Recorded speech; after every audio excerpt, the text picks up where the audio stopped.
Now, what we've tried to do over the first 3 years of my administration is to do a whole range of steps administratively to start making processes, procedures, agencies more consumer-friendly. But we need to do more, and we need authority to do more. So today I'm calling on Congress to reinstate the authority that past presidents have had to streamline and reform the executive branch. This is the same sort of authority that every business owner has to make sure that his or her company keeps pace with the times. And let me be clear, I will only use this authority for reforms that result in more efficiency, better service, and a leaner government. Now, a little bit of history here. Congress first granted this authority to presidents in the midst of the Great Depression so that they could swiftly reorganize the executive branch to respond to the changing needs of the American people and the immediate challenges of the Depression. For the next 52 years, presidents were able to streamline or consolidate the executive branch by submitting a proposal to Congress that was guaranteed a simple up or down vote.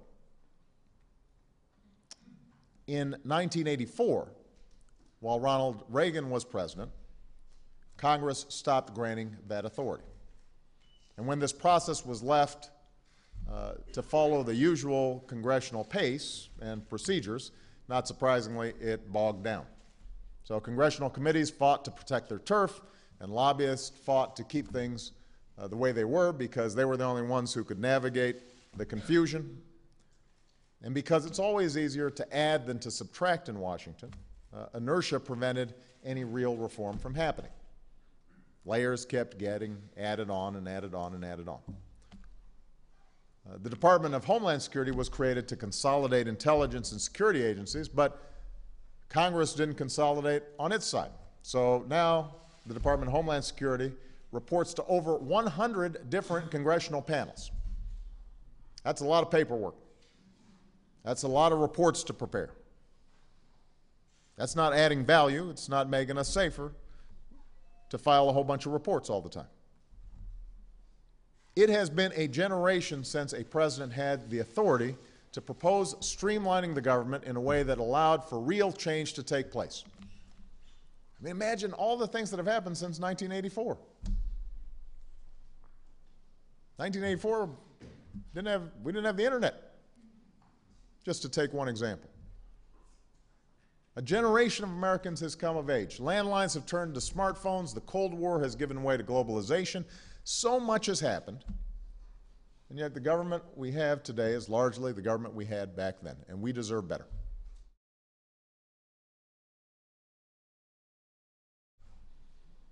So this should not be a partisan issue. Congress needs to reinstate this authority that has in the past been given to Democratic and Republican presidents for decades. In the meantime, as long as folks are looking for work and small businesses are looking for customers, I'm going to keep doing everything I can with my current authority to help. So, to take one example, as of today, I am elevating the Small Business Administration to a cabinet-level agency.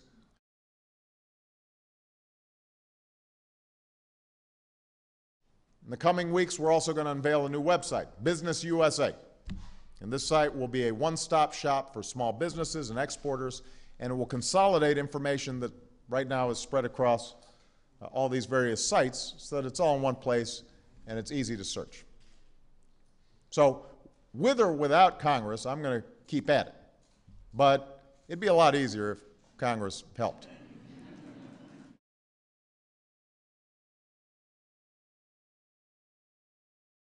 There is a storm on the horizon, a time of hardship and pain.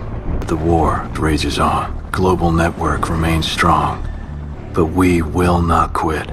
There is no fate but what we make.